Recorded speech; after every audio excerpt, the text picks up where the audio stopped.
قرآن پاک کی آیہ مبارکہ پڑھی جس کے اندر اللہ رب ذوالجلال نے پیارے مصطفیٰ صلی اللہ علیہ وسلم کو ہمارے لیے سب سے بڑا احسان بنایا۔ آج ہم اسی موضوع پہ گفتگو کریں گے کہ حضور ہمارے لیے احسان کیسے ہے، اور احسان بھی ایسا کہ جس کی قیمت نہیں ہے، احسان بھی ایسا جو دنیا و ما فیہا سے انمول ہے، احسان بھی ایسا جس کی مثال نہیں ملتی،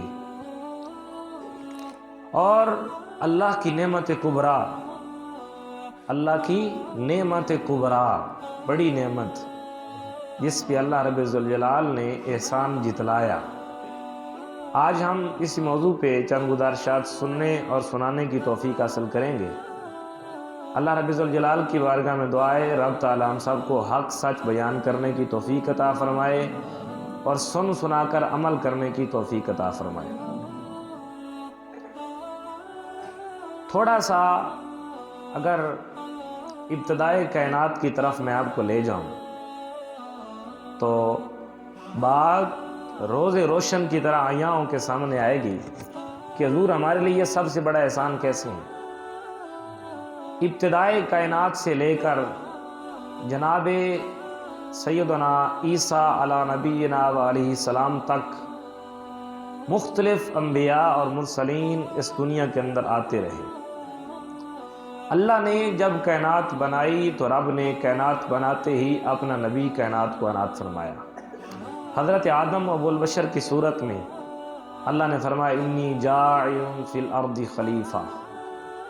پھر اللہ تعالیٰ نے فرشتوں کو حکم دیا، سب نے سجدہ کیا، مگر ایک فرشتوں کا استاذ بھی تھا، فرشتوں کا معلم بھی ہے، جو اپنی جنس کے لحاظ سے جن ہے، اپنی ذات کے لحاظ سے جن ہے، آگ سے پیدا ہوا ہے، مگر استاذ کن کا ہے؟ نوری مخلوق فرشتوں کا استاذ ہے آگ سے پیدا ہوا، استاذ ان کا ہے جو نور سے پیدا ہوئے ہیں۔ اتنا علم، اتنی وسعت علمی، اتنا کمال اللہ تعالیٰ نے فرشتوں کا استاذ بنا دیا، جس کو آپ سارے جانتے ہیں اور ہماری رگوں میں وہ دوڑتا ہے جس طرح خون چلتا ہے، جس کا نام ابلیس بھی ہے، شیطان بھی ہے۔ جب اللہ تعالیٰ نے فرشتوں کو حکم دیا کہ آدم کو سجدہ کرو، سب نے کر دیا۔ چونکہ فرشتے نوری مخلوق ہوتے ہیں، ان کے اندر گناہ کرنے کی ان کے اندر وہ کیپیسٹی نہیں ہوتی، وہ مادہ ہی نہیں ہوتا جس مادے کے تحت وہ گناہ کر سکیں۔ خواہشات نفسانیہ سے بالکل مبرہ اور بری اور پاکیزہ ہوتے ہیں، اس لیے سب نے سجدہ کر دیا۔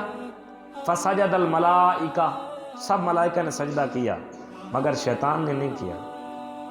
جو بات شیطان نے کی تھی اس وقت سجدہ نہ کرتے ہوئے، اس نے کہا میں اس کو سجدہ کروں جو مٹی سے پیدا ہوا ہے، میں آگ سے پیدا ہوا، آگ اوپر اٹھتی ہے، مٹی نیچے گرتی ہے، میں آگ سے پیدا ہوا، اس کو سجدہ کروں، اس بشر کو سجدہ کروں۔ یہی لفظ بشر شیطان کو ہمیشہ کے لیے مردود کرنے کا سبب بنا۔ جس طرح آج کچھ لوگ رسول اللہ علیہ السلام کو اپنے جیسا محض بشر مانتے ہیں، شیطان نے بھی کہا میں اس بشر کو سجدہ کروں جو مٹی سے پیدا ہوا ہے۔ اس کو پتہ ہونا چاہیے تھا کہ پیدائش نہیں دیکھی جاتی، پیدائش کیسی ہوئی ہے۔ فرشتوں سے بہتر ہے انسان بننا، فرشتوں سے بہتر ہے انسان بننا، مگر پڑتی ہے اس میں محنت زیادہ۔ فرشتوں سے بہتر ہے انسان بننا، مگر پڑتی ہے اس میں محنت زیادہ۔ یہ خاکی اپنی فطرت میں نوری ہے نہ ناری ہے۔ ان شیطان کو پتہ ہونا چاہیے تھا اگرچہ یہ بشر ہیں، مگر اللہ تعالیٰ نے اشرف المخلوقات بنایا ہے۔ اللہ تعالیٰ نے بے شمار مخلوقات پیدا فرمائی، ساری مخلوقات کو انسان کے لیے مسخر کر دیا۔ اللہ فرماتا ہے سخر لکم الشمس، اے انسان میں نے تیرے لیے سورج کو مسخر کیا، میں نے تیرے لیے چاند کو مسخر کیا، میں نے تیرے لیے بڑے بڑے درندوں کو، اس کائنات کے اندر جو بھی چیز آئی ہر شے تیرے تابع ہے، ہر شے تیرے ماتحت ہے، میں نے تمہیں اپنا خلیفہ بنایا ہے۔ مگر تھوڑا سا آگے آ کے اسی انسان کی تاریخ، اس انسان کا بایو ڈیٹا، اسی انسان کا پس منظر اتنا حیرت ناک اور اتنا شرمناک ہے کہ سوچ کے ہمارے لو کھڑے ہو جاتے ہیں، اور ہم سوچتے ہیں انسان ایسا بھی تھا۔ یہ انسان جس انسان کے لیے پوری کائنات بنائی گئی، یہی انسان جس کے لیے پوری دنیا کو مسخر کر دیا گیا، جس کے فرشتوں کو بھی جس کی بارگاہ میں سجدہ کرنے کا کہا گیا، یہی انسان اتنا معزز، اتنا محترم ہے، مگر تھوڑا سا آگے آ کے نبیوں کا سلسلہ جاری رہا، چلتا رہا۔ ایک نبی کی ڈیتھ ہوتی، ایک نبی کا وصال ہوتا، اللہ تعالیٰ دوسرے نبی کو بھیج دیتا، ایک نبی کا وصال ہوتا، اللہ تعالیٰ دوسرے نبی کو مبعوث فرما دیتا۔ باپ نبی ہے تو بیٹا نبی بن جاتا۔ حضرت سلیمان علیہ السلام کے باپ حضرت داؤد علیہ السلام بھی نبی ہیں، سامنے سے بیٹا بھی نبی ہے۔ حضرت ابراہیم نبی ہیں تو سامنے سے اسماعیل بھی نبی ہیں۔ حضرت اسحاق نبی ہیں، ان کے بیٹے حضرت یعقوب بھی نبی ہیں۔ یعنی اللہ تعالیٰ نے یہ نبوت کا سلسلہ جاری رکھا، مگر حضرت عیسیٰ علیہ نبینا علیہ السلام تک یہ نبوت کا سلسلہ مسلسل رہا۔ یعنی درمیان میں ایک زمانہ بھی ایسا نہیں آیا جس زمانہ میں نبی نہ ہو، مگر عیسیٰ علیہ السلام کے دور سے لے کر جناب رسول اللہ علیہ السلام کے دور تک 571 سال کا فاصلہ بنتا ہے۔ 571 سال کا فاصلہ بنتا ہے آپ کے درمیان اور عیسیٰ علیہ السلام کے درمیان۔ اس دور میں اللہ کا نبی کوئی نہیں آیا، یہ زمانہ فترت کہلایا جاتا ہے، چونکہ مبلغ کوئی نہیں آیا، تبلیغ کرنے والا کوئی نہیں آیا، معلم کوئی نہیں آیا، مدرس کوئی نہیں آیا، اللہ کا نبی کوئی نہیں آیا، رب کا مرسل نہیں آیا، رب کا پیغمبر نہیں آیا۔ اس لیے اس انسانیت نے پھر کہاں کا رخ اختیار کر لیا، زمانے میں پھر ایک ایسی کروٹ بھی لی، زمانے نے ایک ایسا رخ بھی دکھایا، زمانے نے ایک ایسی تصویر بھی دکھائی جب یہ انسان مکمل طور پہ رب تعالیٰ سے جدا ہو چکا تھا، جب اس نے اپنا مرکز اور محور رب کی بجائے اللہ کے شرکاء کو بنا لیا۔ اس انسان نے اپنے ہاتھوں سے اپنے خدا کو تراشا، اپنے ہاتھوں سے اپنے معبودان باطلان کو تراشا، اور پھر تراش کے انہی کے سامنے سجدہ کرنا شروع کر دی۔ اس انسان نے ہواؤں کو سجدہ کیا۔ آپ ذرا انسان کی تاریخ دیکھیں، پھر میں آپ کو بتاؤں گا آخر پہ کہ رسول اللہ ہمارے لیے سب سے بڑھ کے احسان کیسے ہیں۔ اس انسان نے ہواؤں کو اپنا خدا مانا، جو ہوائیں اس کے لیے مسخر کر دی گئیں۔ اس انسان نے سورج کو اپنا خدا مانا، اس انسان نے چاند ستاروں کو اپنا خدا مانا۔ اس انسان نے، اس کی تاریخ تو اتنی حیرت ناک ہے، اس نے چلتے ہوئے سمندروں کو اپنا خدا مانا، چلتے ہوئے بحر و بر کو اپنا خدا مانا، چلتے ہوئے دریاؤں کو اپنا خدا مانا، ہواؤں کے رخ کو اپنا خدا مانا۔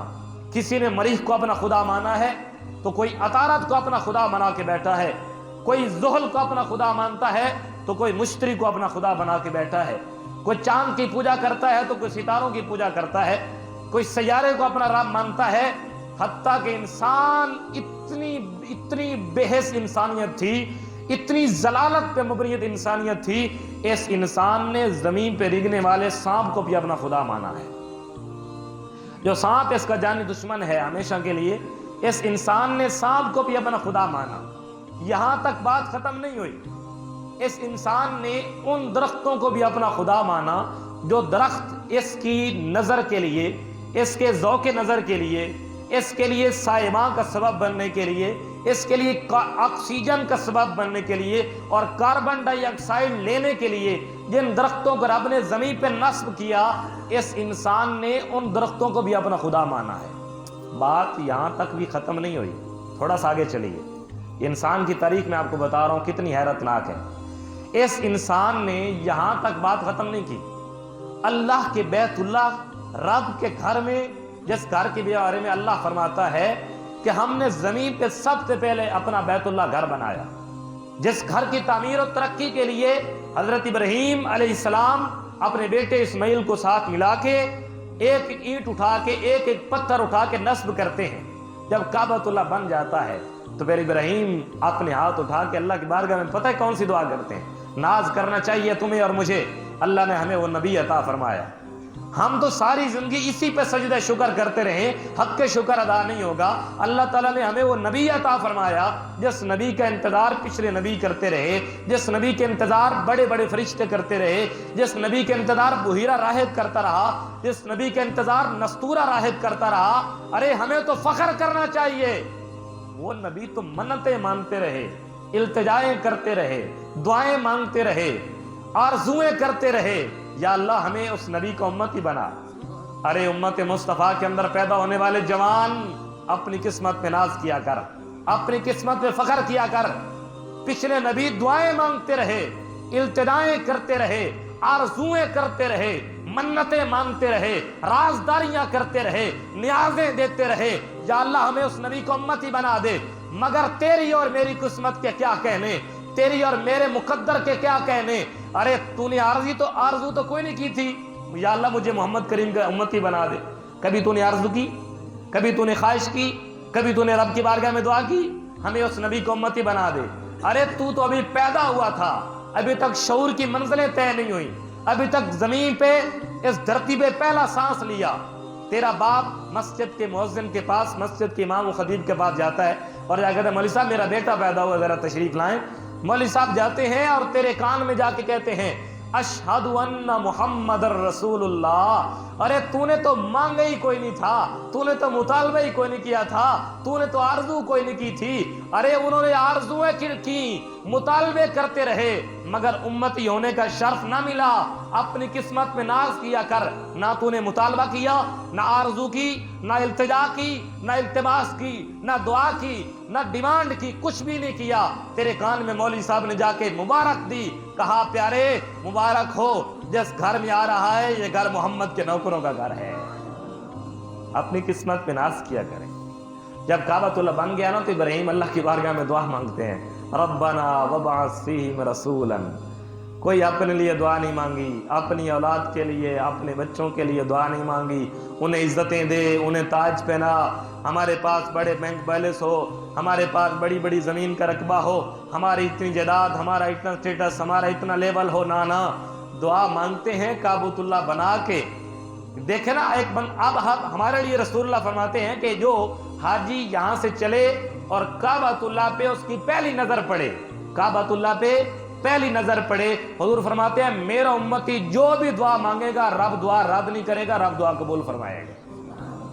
ذرا تھوڑا سا سوچیں، جس کعبۃ اللہ کو بنے ہوئے عرصہ دراز گزر گیا، جس کے اندر تبدیلیاں ہوتی رہیں، جس کے اندر جدت پیدا ہوتی رہی، نیا پن پیدا ہوتا رہا، جو کعبہ اپڈیٹ ہوتا رہا زمانے کی جدت کے ساتھ ساتھ، آج اگر ہم اس کعبہ کو دیکھیں اور پہلی نظر پہ جو دعا مانگے ہماری وہ دعا قبول ہوتی ہے، تو ذرا بتائیں جنہوں نے کعبہ بنایا تھا، جب کعبہ بن گیا تھا، ہے بھی نبی، پہلی بات تو یہ ہے کہ نبی کی دعا رد ہوتی نہیں، دوسری بات یہ ہے کعبۃ اللہ بنا کے کھڑے ہو گئے۔ جب کعبۃ اللہ بن گیا، اتنا خوبصورت گھر بن گیا جو زمین سے لے کر تخت و سرا سے لے کر عرش اولا تک مکمل کعبہ ہے، مکمل بیت اللہ ہے، مکمل رب کا گھر ہے۔ ارے گھر بنانے والے وہ مستری، گھر بنانے والے وہ معمار جنہوں نے ہمارے لیے گھر بنایا، اس گھر کو دیکھ کے ہم جو دعا مانگے ہماری دعا رد نہیں ہوتی، قبول ہوتی ہے۔ ذرا بتائیں جس ابراہیم نے کعبۃ اللہ بنایا تھا اس کی دعا رد ہونی تھی؟ ارے نہیں رد ہونی تھی، اس لیے پھر ابراہیم نے دعا اور مانگی کوئی نہیں، دعا مانگی ہے تو محمد کو مانگا ہے، دعا کے اندر بھی جس کو مانگا ہمارے مصطفیٰ کو مانگا ہے۔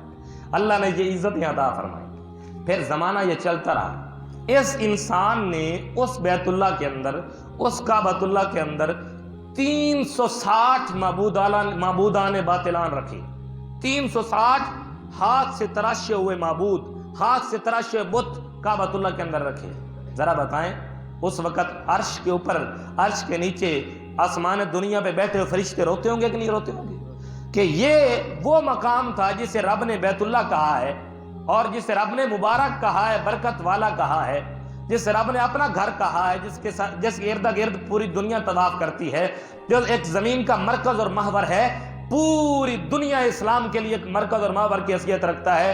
آج اسی کعبہ کے اندر، آج اسی بیت اللہ کے اندر 360 رب کے شریک رکھے ہوئے ہیں۔ یہ انسان اتنا شرمناک تھا۔